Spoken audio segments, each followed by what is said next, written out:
vamos pensar um pouquinho em Noé, o homem do dilúvio. Algumas coisas que são interessantes nós pensarmos aqui nessa noite. Eu quero que você pense nessa noite comigo sobre avançarmos no processo com Deus, ou avançarmos no processo de Deus. Gênesis capítulo 6, versículo 12, bem no início, primeiro livro da Bíblia. Muitas vezes o plano de Deus ele se desenvolve na nossa vida através de um processo. Quando Deus falou com Noé, Deus colocou Noé num processo, porque o juízo que ele estaria executando naquela época sobre a terra não foi do dia para a noite. Deus não falou com Noé num dia e no outro dia tudo aconteceu.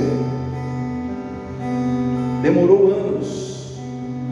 Muitos estudiosos acreditam que Noé demorou mais ou menos 120 anos para terminar aquela arca. Demorou muito tempo para ele concluir a construção daquela arca. Era uma arca salvadora, era uma arca que tinha como objetivo ser a salvação para as pessoas daquela época, e não somente para as pessoas, mas também para os animais selvagens daquela época. Então era uma arca que tinha um objetivo muito especial, a preservação da vida, para um novo tempo, um novo ciclo que Deus estaria iniciando na terra. Ali, irmãos, foi algo muito forte que aconteceu ali, porque ali Deus fechou um ciclo com a humanidade, porque até aquele momento todos eram descendentes, vamos dizer assim, da linhagem de Adão. Só que quando Deus manda o dilúvio, fecha tudo, é como se renascesse tudo através de Noé novamente. É como se a terra novamente, não que Noé também era descendente de Adão, todos que estão na terra são descendentes de Adão, mas é como se Deus fechasse um ciclo e novamente começasse o repovoamento da terra, mas a partir de Noé. E é interessante que aqui no versículo 12 do capítulo 6 diz assim: e viu Deus a terra, e eis que estava corrompida, porque toda a carne havia corrompido o seu caminho sobre a terra. E então disse Deus a Noé: o fim de toda a carne é vindo perante a minha face, porque a terra está cheia de violência, e eis que os desfarei com a terra. Faze para ti uma arca de madeira de gófer, farás compartimentos na arca, e a betumarás por dentro e por fora com betume, e desta maneira farás de 300 côvados de comprimento, e de 50 côvados a sua largura, e 30 côvados a sua altura. E aí Deus dá as medidas, e Noé começa a trabalhar nessa arca. 300 côvados de comprimento, nas medidas de hoje, dá mais ou menos 150 metros de comprimento. Era o comprimento que a arca tinha. O côvado usado como medida naquela época, ele tinha aproximadamente 53 centímetros. Então é só você multiplicar isso, 300 côvados de comprimento, divide no meio, dá mais ou menos 150 metros de comprimento, 50 côvados de largura, 25 metros de largura, e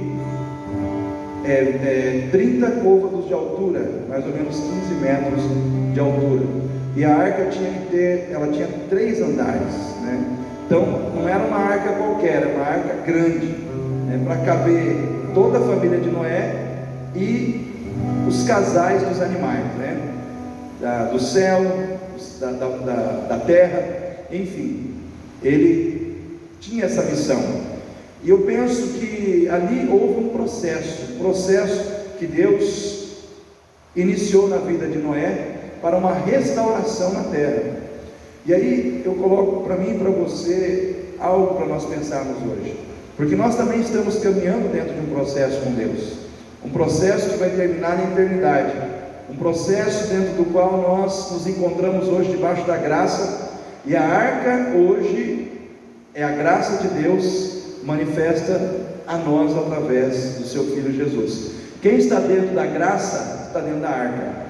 Então nós, simbolicamente falando, nós estamos vivendo também debaixo de uma promessa de salvação, de preservação da nossa vida para a eternidade com Deus. Mas é um processo de caminhada que nós temos que ir até o fim.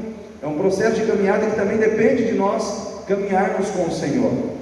E a primeira coisa que eu quero colocar aqui nessa noite é: no processo com Deus, não perca de vista. Esse é o tema da mensagem, não perca de vista. Não perca de vista o que, pastor? Não perca de vista quem é aquele que te chamou para viver o processo. Quem é aquele que chamou você? Quem é aquele que está conduzindo o processo? Não perca de vista quem é essa pessoa. Essa pessoa quem que é? É o Deus Todo-Poderoso, que fez os céus e a terra e tudo que nela existe. Diz a palavra de Deus que do Senhor é a terra, a sua plenitude, aqueles que nela habitam. Não perca de vista que esse Deus é o Criador de todas as coisas. Ele criou tudo que está sobre a terra. Ele criou o homem à sua imagem e à sua semelhança. Ou seja, é Ele que tem o controle de toda a criação. Então não perca de vista que esse Deus que te chamou é o Deus que zela por aquilo que Ele criou. Ele criou a terra. E a Bíblia diz que ele estava olhando para a terra que Ele criou. E quando Ele olhou para a terra que Ele criou, Ele não se agradou do que Ele viu. Porque Ele viu violência. Ele viu violência na terra. Ele diz assim: a terra está cheia de violência. A terra se corrompeu. Toda a carne se corrompeu. Quando a Bíblia fala toda a carne se corrompeu, está dizendo que todos os seres humanos se corromperam, se tornaram seres corrompidos pelo pecado, pelo mal. E em função da corrupção havia violência, havia guerra, havia egoísmo, havia maldade reinando no coração das pessoas. Queridos, o Deus que controla todas as coisas, o Deus que chamou Noé e que chamou a mim e a você para viver um processo de salvação com Ele, é o Deus que olha para a terra, é o Deus que não se alegra por ver guerras. Deus não está feliz com a guerra que está acontecendo entre a Rússia e a Ucrânia. Ele não está feliz ao ver ali crianças morrendo, mulheres morrendo, homens morrendo, por causa da violência que hoje está presente no coração dos homens.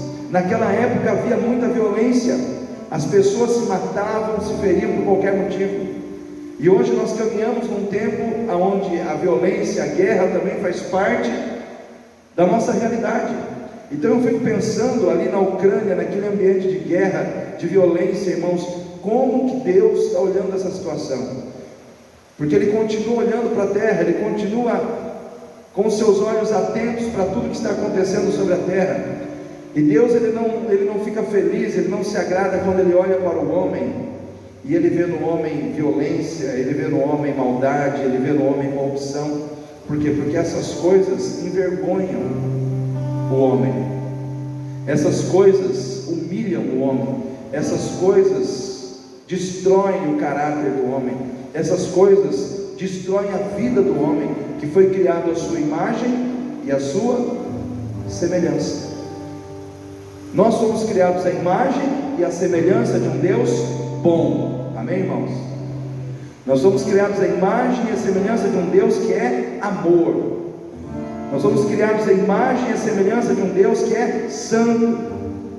Quando Ele olha para nós e Ele não vê a imagem dele refletida em nós, o coração dele se entristece, porque a imagem de Deus em nós não está na nossa aparência externa, mas no nosso caráter, nos valores que nós carregamos.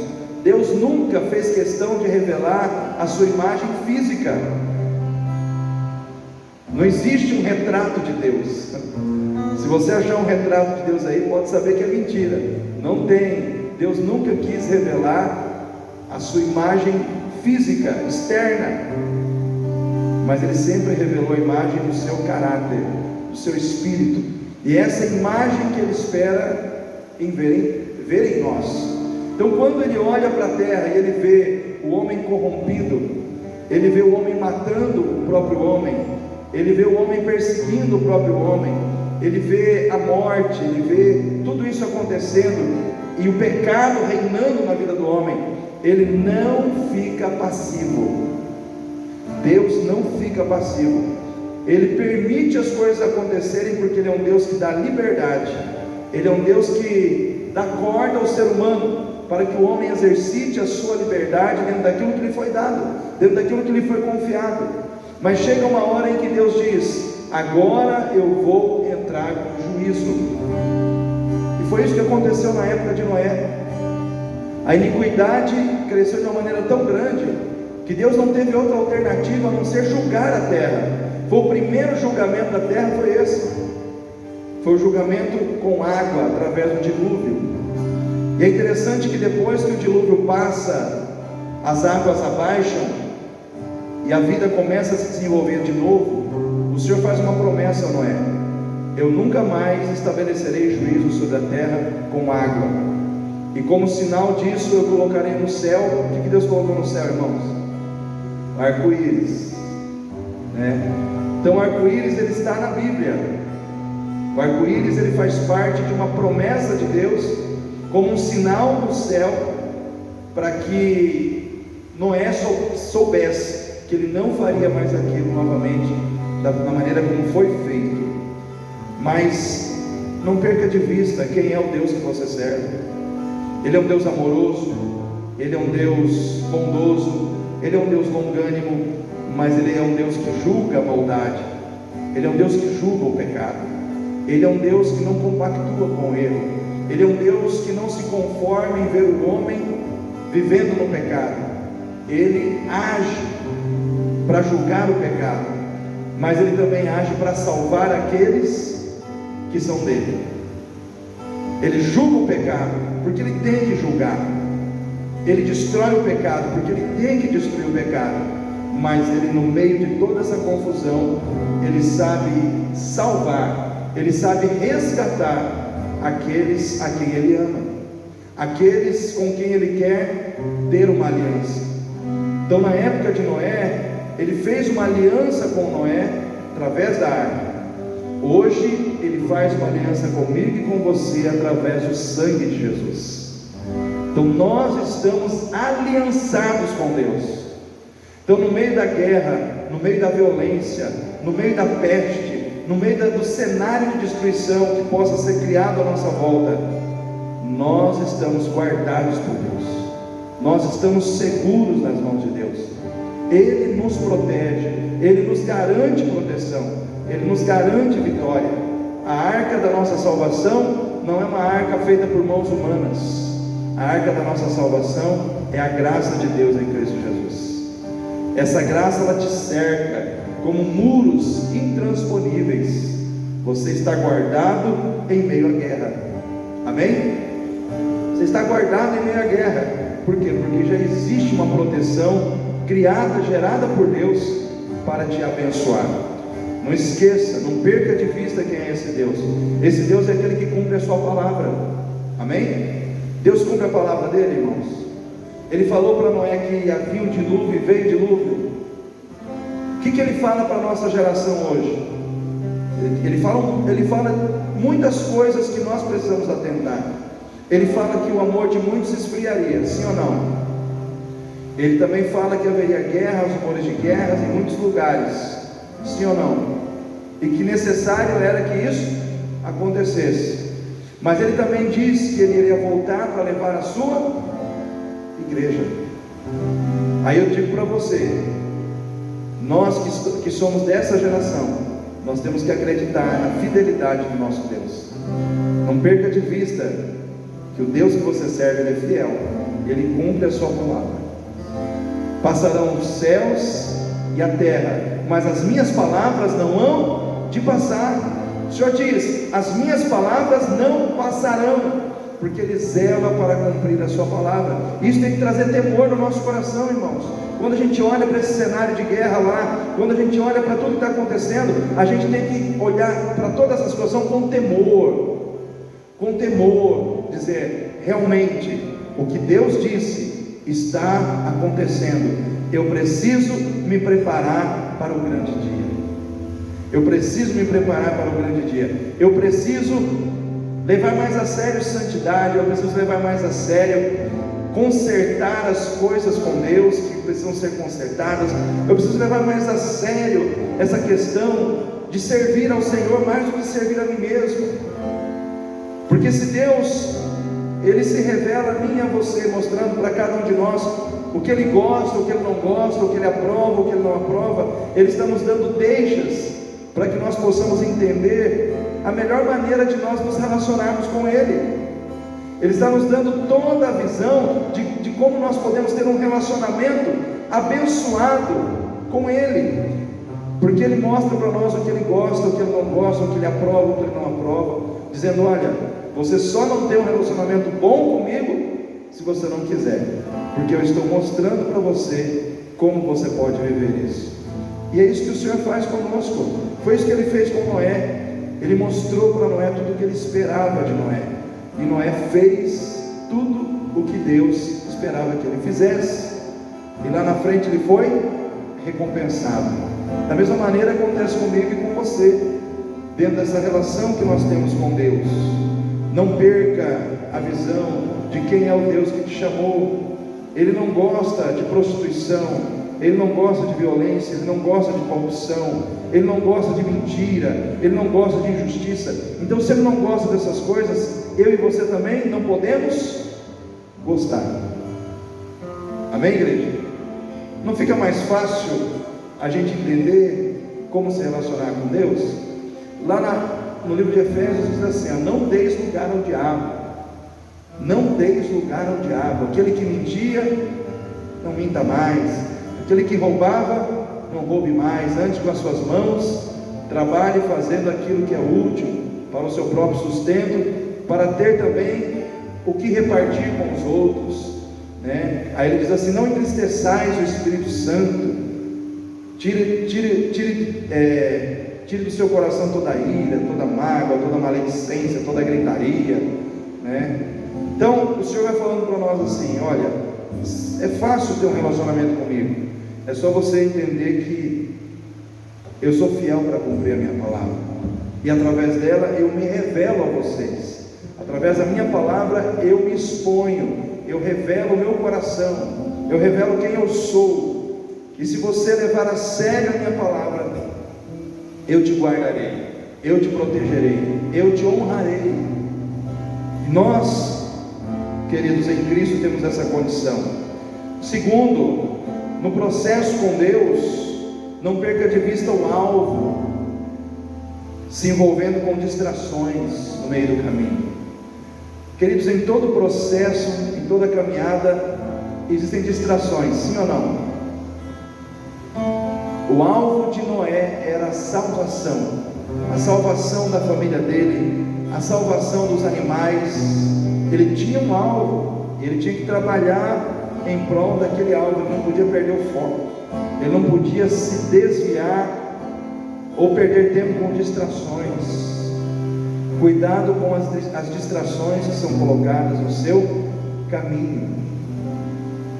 O diabo, ele é especialista em colocar distrações no caminho do povo de Deus, para levar o povo de Deus ao fracasso, à derrota, à maldição. Tem um episódio na Bíblia que é muito interessante, que está lá em Números, do capítulo 22, 23 para frente.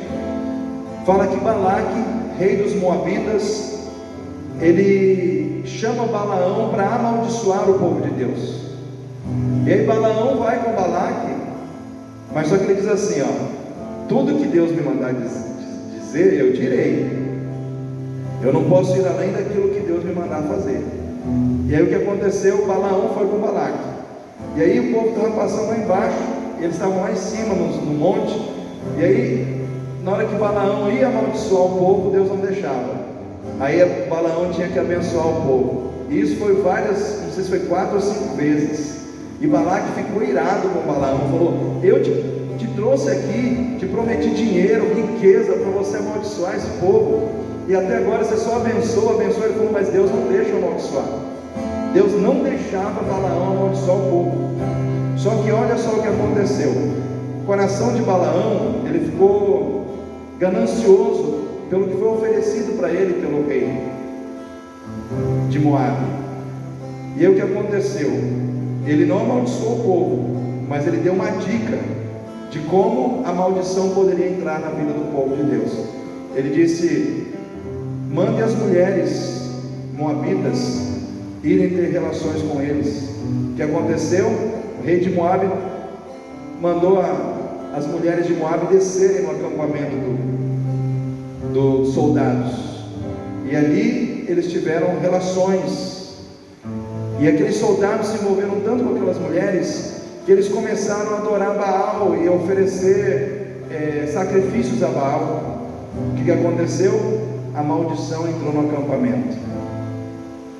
E aí Moisés foi avisado por Deus que os soldados haviam, vamos dizer assim, se envolvido com as mulheres moabitas e também estavam idolatrando Baal. E o Senhor se irou com o acampamento, e naquele acampamento morreram 24 mil homens, porque o Senhor se irou com Israel, com aquele pelotão de soldados. E aí Eleazar, o sacerdote, teve que atravessar com a sua espada um soldado moabita, mais um israelita e sua mulher. E aí naquele momento o Senhor cessou aquela praga. Mas o que aconteceu ali? Uma distração que custou vidas, uma distração que trouxe maldição, uma distração que trouxe a ira de Deus sobre o seu povo. Eles tinham um caminho, eles tinham uma direção, eles tinham um alvo a perseguir, mas no meio do caminho apareceu a distração da fornicação, apareceu a distração da prostituição, apareceu a distração da luxúria, do sexo ilícito, e eles se distraíram com essas coisas, e o inimigo conseguiu trazer morte naquele acampamento. Por que eu estou contando essa história? Para que a gente possa pegar isso como uma lição para nós. O inimigo muitas vezes vai querer colocar no nosso caminho distrações, para que ele possa ter condição de nos atingir. Enquanto nós estamos em obediência, o inimigo não pode nos tocar, ele não pode agir contra nós. Ele precisa de um álibi, ele precisa que a gente entre no jogo dele, ele precisa que a gente caia na tentação. O que aconteceu? A distração muitas vezes é uma tentação, e as tentações nunca são feias, sim ou não, irmãos? Você acha que o diabo ele vai te tentar com uma coisa feia? Coisa feia não te tenta, ele vai te tentar com aquilo que é atraente, com aquilo que enche os olhos. Por isso que Jesus diz, Mateus 26:41, vigiai e orai, para que não entreis em tentação, porque o espírito está pronto, mas a carne é fraca. Sim ou não, irmãos? A carne não é fraca, irmãos? A nossa carne é fraca. A nossa carne é fraca na hora que a gente está com raiva. A nossa carne é fraca na hora que a gente está seduzido por alguma situação que nos atrai. A carne é fraca muitas vezes quando ela se sente ameaçada, e para não ser atingida, para não passar vergonha, ou para não sofrer nenhum prejuízo material, muitas da carne cede à mentira. Sim ou não, irmãos? Porque a carne é fraca. A carne é fraca para nos manter em pé diante das tentações.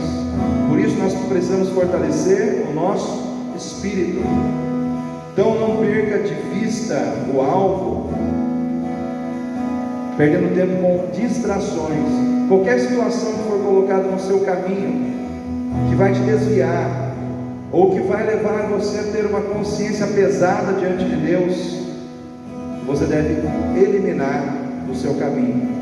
As distrações muitas vezes atrapalham o processo que Deus tem na sua vida. Terceiro, irmãos, no processo com Deus, não perca de vista o valor da sua fidelidade a Deus, como demonstração da sua fé. Como que você demonstra a sua fé para Deus? Tem gente que fala, não, pastor, a minha fé eu demonstro através da oração. Amém, é uma maneira de você demonstrar a sua fé. Ah, pastor, eu tenho tanta fé que tudo que eu quero Deus faz para mim. Eu já vi pessoas usar esse discurso, né, que ela tem tanta fé que quando ela pede, Deus faz. Amém. Só que eu vejo que maior demonstração de fé não é a pessoa conseguir convencer Deus a fazer o que ela quer. É o contrário.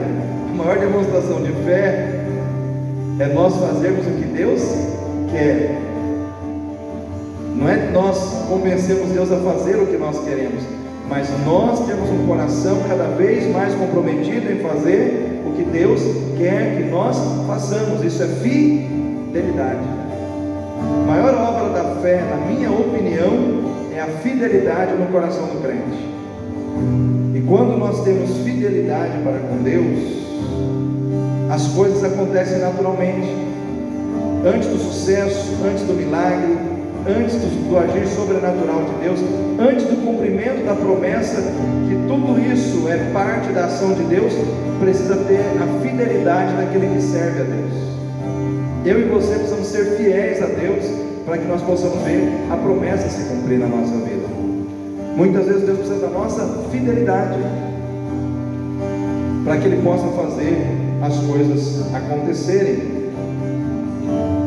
Lá no Salmo 101:6 diz assim: os meus olhos se agradam dos fiéis da terra, e essas pessoas habitarão comigo, e somente quem se dedica a viver com integridade me servirá. Ou seja, os olhos do Senhor estão sobre os fiéis da terra. Deus procura os fiéis. Noé, na sua geração, ele viu muita gente se perdendo na imoralidade, na fornicação, na prostituição. Noé viu muita gente se perdendo no pecado, mas ele não se perdeu. Por quê?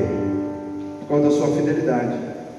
A fidelidade a Deus manteve Noé na direção certa. O que vai te manter na direção certa? A sua fidelidade ao Senhor. A sua fidelidade é o que Deus muitas vezes precisa para mudar o coração de outras pessoas. Exemplo: Sadraque, Mesaque e Abednego, Misael, Ananias e Azarias e Daniel na Babilônia. A palavra de Deus diz que aqueles homens eram fiéis a Deus. Deus queria converter o coração de Nabucodonosor, Deus queria converter o coração das pessoas ali na Babilônia, mas ele precisava de pessoas que fossem fiéis. E através da fidelidade desses 4 homens, em momentos difíceis, em momentos de cova de leão, em momentos de fornalha de fogo ardente, a fidelidade desses homens trouxe a eles a vitória, mas também trouxe o agir de Deus na vida de outras pessoas, de modo que Deus pode transformar o coração de outras pessoas. Mas tudo dependeu do que? Da fidelidade. O ponto de apoio para o milagre, o ponto de apoio para o agir de Deus era a fidelidade dos seus servos. Noé foi fiel a Deus. Sadraque, Mesaque, Abednego e Daniel foram fiéis ao Senhor, e o Senhor fez o que precisava ser feito. Se nós formos fiéis a Deus, no final nós receberemos a vitória. Amém, igreja? Então não despreze a sua fidelidade. Quarto, no processo com Deus, não perca de vista a sua capacidade de ter paciência para esperar Deus cumprir a sua promessa. Ter paciência muitas vezes não é fácil. Tem pessoas que são ansiosas, tem pessoas que querem as coisas para ontem. É ou não é, Victor? E tem pessoas que precisam esperar, e esperar não é fácil, principalmente quando a pessoa já está numa espera demorada, né? Mas a Bíblia nos mostra que muitas pessoas foram abençoadas porque souberam esperar com paciência o agir de Deus. Lá em Lucas, deixa eu ver aqui na minha Bíblia,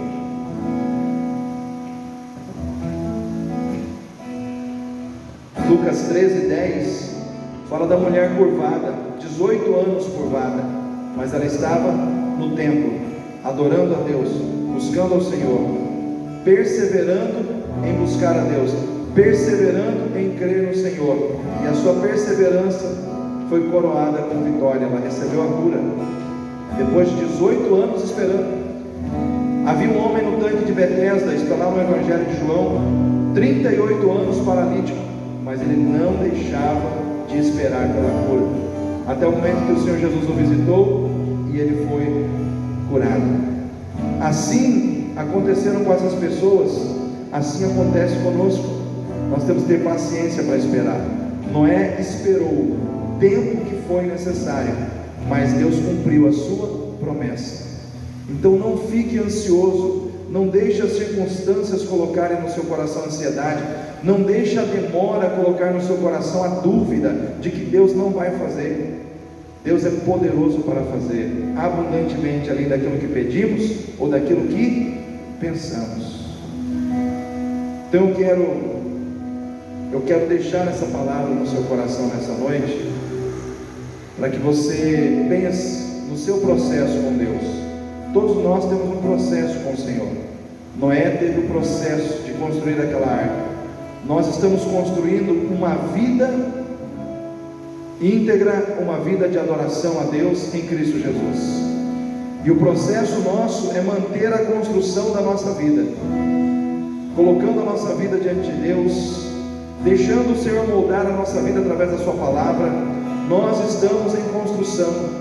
Nós somos a arca aonde habita o Espírito dele, e a nossa vida está sendo construída, está sendo lapidada todos os dias. Nós somos uma obra que só vai ser terminada quando o Senhor nos levar, e até lá nós estamos no processo. Salvação é 3 estágios. Salvação é justificação. Justificação significa que Deus perdoou os nossos pecados quando nós aceitamos a Jesus. Isso é um ato imediato, é um ato instantâneo da parte de Deus. Nós aceitamos a Jesus, somos justificados pelo sangue de Cristo, o nosso nome foi escrito no livro da vida. Nesse aspecto nós já fomos salvos, amém, irmãos? Mas salvação também é santificação. Esse é um aspecto processual. Na justificação, Deus nos salva da condenação do inferno e do pecado. Na santificação, Deus nos salva de nós mesmos, de um coração corrompido, de um coração comprometido com as obras da carne. Isso é um processo. Ele está nos salvando todos os dias, mediante o trabalhar do seu Espírito, mediante o trabalhar da sua palavra na nossa mente, no nosso coração, no nosso espírito. Nós estamos sendo salvos de uma vida pecaminosa que foi construída em nós. Maus pensamentos, maus costumes, comportamentos errados, traumas do passado, tudo isso está sendo tirado de nós, para que em nós seja forjada a imagem do varão perfeito, que segundo a palavra de Deus é Cristo em nós. Então isso é salvação processual, é um processo de libertação, é um processo de transformação. E por fim, salvação é glorificação, que é o momento quando nós deixaremos esse corpo corrompido e receberemos novos corpos transformados, igual o corpo de Jesus. Aí nós seremos pessoas glorificadas, com corpo glorificado. Aí nós não mais teremos a presença do pecado em nós. Hoje ainda temos a presença do pecado, somos salvos, lavados, mas o pecado ainda está presente na nossa vida, e nós temos que lutar contra ele todos os dias. Então salvação é um ato. Nesse sentido nós estamos salvos. Salvação é um processo, estamos sendo salvos, mas salvação é uma promessa futura, que vai acontecer quando nós morrermos, quando nós deixarmos esse mundo ou formos arrebatados, é glorificação. Então nessa noite, receba essa palavra em nome de Jesus no seu coração, amém? Vamos ficar em pé para nós estarmos orando. Quero que você fique em pé, nós vamos orar nesse momento. Eu vou estar despedindo os irmãos. Pai querido, em nome do Senhor Jesus, nós te louvamos por estarmos aqui na tua casa nessa noite, mais uma vez reunidos na tua presença. Queremos declarar a tua glória neste lugar, queremos te agradecer pela tua palavra, queremos te agradecer pelo teu agir, ó Deus, em favor das nossas vidas. Continua, Pai, conosco, continua, Pai, nos fortalecendo, continua nos enchendo da tua presença, do teu poder, continua, Pai, completando a tua boa obra em nossas vidas. nos leva em paz aos nossos lares, guardados debaixo da tua mão de poder. É o que eu te peço, Pai, desde já te agradeço, em nome do Senhor